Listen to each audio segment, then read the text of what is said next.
大家好，我是李灿。今天咱们聊聊中文学习里头一个非常重要的话题，就是自信。你足够自信吗？你对于自己的中文有自信吗？你在说中文的时候自信吗？你是一个自信的人吗？你觉得自不自信会不会影响你说中文的状态，以及在他人面前说中文的这种感觉？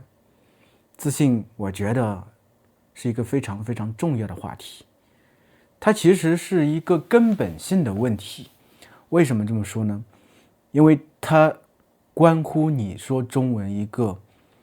最基本的一个状态，就是在人前呈现出来的一个状态。我为什么突然想起这么一个问题？因为我今天给一个学生上了一节课，我感慨良多，因为他的发音非常好，而且用词用语特别准确，但是我发现他挺不自信的。当然，他可能第一次和我上课有点紧张，这是一点。但是我整体觉得他对自己要求过高，因为要求过高的人总是会有一种心理，就是觉得自己还不够好，总是觉得自己好像还没有达到那个标准。因为总是在这种自我怀疑中的话有两种结果。一种结果当然很多人会达到一个非常高的水平，非常高的水平因为一直觉得不够好，所以一直想做得更好。但是这个是非常耗精力的，就非常内耗的一个行为。另外一种状态就是觉得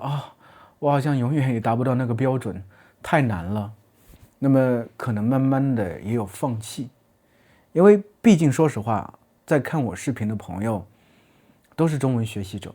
在你们的脑子里是否都有一个概念，或者是自己看到的，或者是别人灌输给你的，就是中文是世界上最难学的语言之一。特别中文，可能我觉得和很多朋友的母语都天差地远。就是在这种状态下，你没有任何基础，没有任何跳板。比如说你在学一个和自己母语比较相近的语言的时候，你从这个地方跳到那里，对不对？会比较轻松。从中文，你其实就像在攀爬一座高山，你必须从山脚下一步一步往上走，你没法说有一个跳板，噗一下可能跳到半山腰，那样的话可能会更轻松。但是中文不给你这样的机会，所以面对这座你好像从来没有攀登过的，而且在地形地貌上都和自己见过的高山完全不一样的山，你心里是发怵的，这是一个非常正常的一个状态。但是我发现在语言学习的过程中，总会有些人他特别自信，这种自信是由内而外散发出来的，就是他认为面对任何问题，我都能攻克它，我都能解决它。这种人其实说实话，我相信他的自信是无往而不利的。什么意思呢？他会泛化到人生里头的所有方面。所以我认为这种人的内核非常的稳定，就是他对自我的认知非常的清晰，他对自己能力所能达到的高度也罢，广度也罢，都非常的坚定。所以这种人其实学习中文，我觉得应该不是特别难。这种可能就是所谓的天赋。所谓的天赋，我并不是认为就是说就是天才，就学东西非常快，就是好像别人学个10年也就到达那个水平，你学1年就到了。不是，我觉得天赋这种东西从来都是说你在做一件事情的时候比别人更轻松。比别人更轻松的原因就是你的底层逻辑打通了，就是学习东西的底层逻辑打通了。然后再往下挖的话，其实就是你有对自己足够的自信，你相信我做任何事情都可以做到，都可以做成。这其实就是一种天赋。天赋其实没有那么神秘，但是很多人总会把天赋和天才对等，就挂对勾，认为他们两个是一样的。其实不是的，天才就是我是觉得是很多人的一个想象，特别是在很多这个课本里对吧？自媒体里都有很多天才。我相信当然有天才，比如说莫扎特应该是天才，但是我觉得莫扎特要是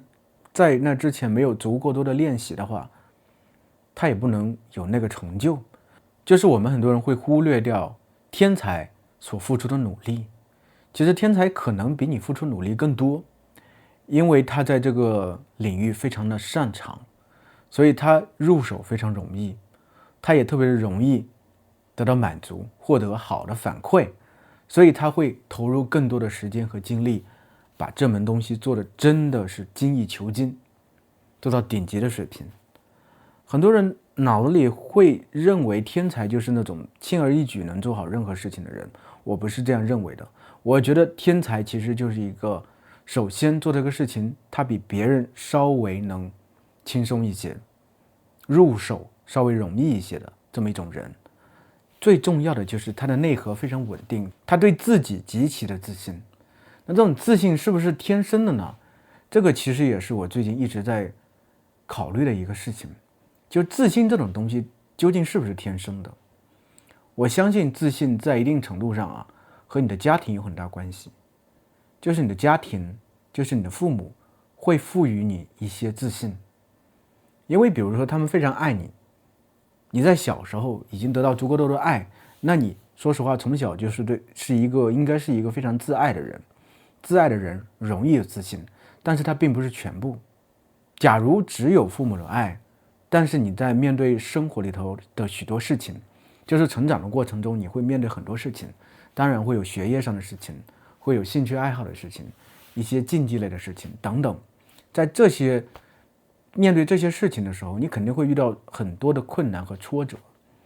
假如面对这些困难和挫折的时候，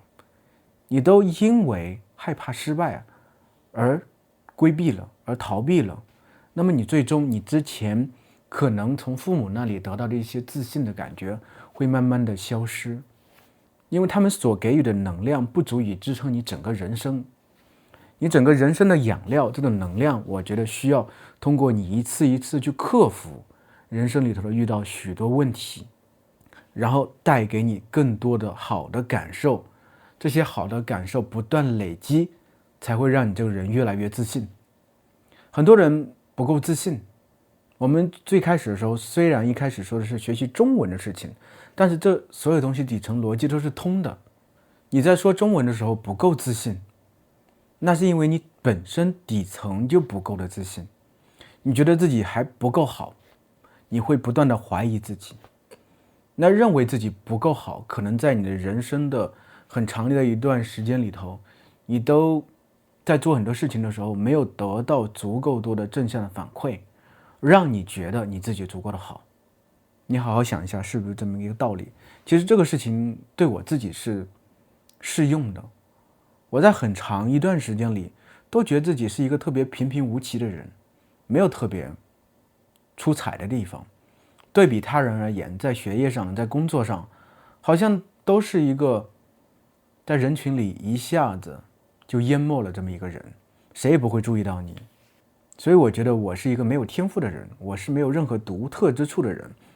同时我也是一个没有自信的人。在很长一段时间里，这都是我的一个常态。所以说实话，我在学任何东西的时候，我不认为自己能学得好。这可能也是在我成长的过程中，我的底层是有一些缺陷的。而且我在面对人生的许多问题的时候，当然了，这个人生的很多问题就包括学习的、兴趣爱好的、竞技类的东西，包括可能感情方面都有吧。我都是采取迂回的、逃避的态度。这个东西会形成一个习惯，你知道吗？习惯一开始的时候可能是你的一个生存策略，就觉得我不去触碰那个比较难的，我不会很难受，然后让自己心里很舒服，因为给自己找到了一个很好的理由。但是这个东西慢慢的日积月累，从量变达到质变，它就变成了一个根深蒂固的一个习惯，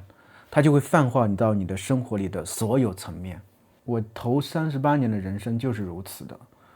我一直觉得自己可能就是这样平平无奇的、平淡的、普普通通的，没有人注意到的过一辈子。我一直是这样想的。我不认为自己有任何特殊之处，我不认为自己能做成任何事情。但是后来事情发生了一些转机啊，这个我在很多视频里都说过啊，在这里就不赘述了。但是大家会发现，我在这里做这样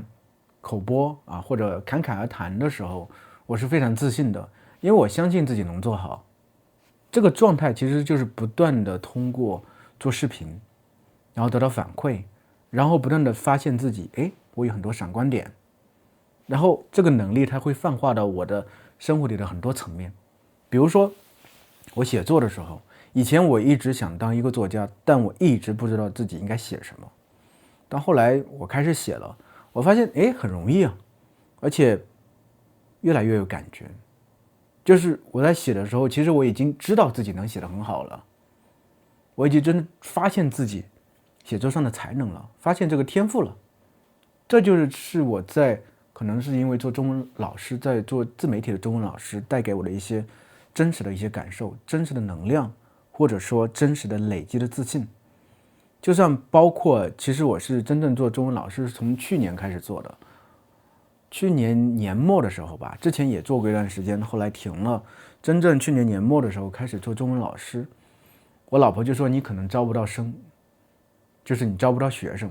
我说我肯定可以，我有足够多的自信。然后那个时候开始招生之后，我就发现很多学生，我很容易就知道怎么去教他们，很容易就能看到他们的问题在哪里。而且因为我招的学生基本上是中高级的学生，我会针对每个学生的状态，我在当下有很快的反应，我就知道怎么和你去上这个课程。这个其实就是一种天赋，这个天赋的底层其实就是自信，就是我相信我能做成这么一个事情。所以假如你在学习中文的过程中感觉自己还是不够自信，不知道自己学习中文应该怎么真正的提高，而且你已经到了中高级的这么一个状态，发现哎到了一个瓶颈期的话，你可以来跟我上中文私教课，让我们好好聊一聊，看看怎么能最好的帮助你，帮你找回学习中文的自信，那个你可能久违的自信。好了，今天咱们就到这儿啊，下期再见哦。